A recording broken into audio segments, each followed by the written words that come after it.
John C. Fremont, the man that would rise to be one of America's most prominent anti-slavery politicians, and later even completely alter the projection of Lincoln's presidency, was in fact born in Savannah, Georgia in 1813. In 1838, Fremont earned a second lieutenant's commission under the Bureau of Topographical Engineers of the U.S. Army.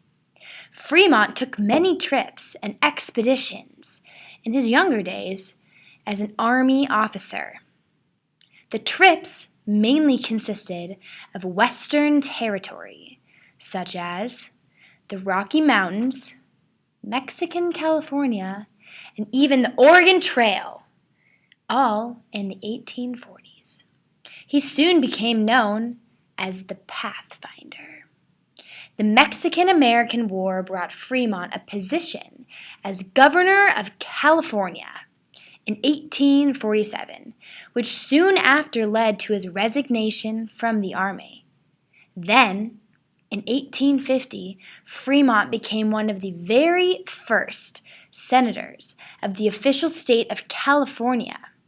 Statehood was granted to California, and from then on, Fremont moved on to become the first Republican Party presidential candidate.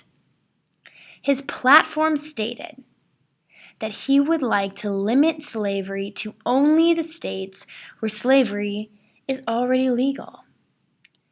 Fremont ended up losing the election to James Buchanan of the Democratic Party.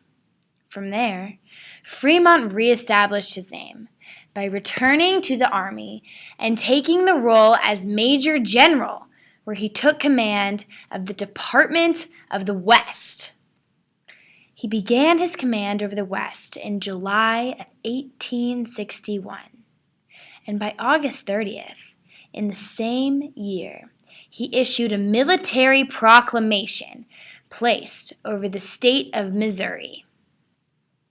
This document stated, quote, "All property of those bearing arms in rebellion would be confiscated, including slaves, and that confiscated slaves would subsequently be declared free."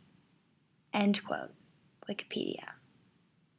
Also, for those who decided to rebel, the proclamation clearly states that the capital punishment would be given to those rebellions.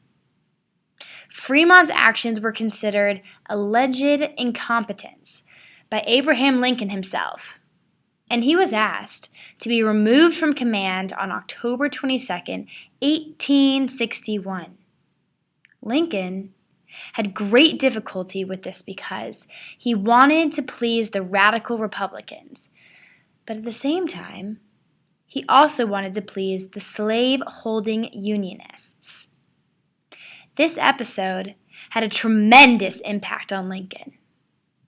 Even though he didn't exactly agree with the way Fremont enforced his proclamation. This eventually led to Lincoln himself to formulate his own Emancipation Proclamation.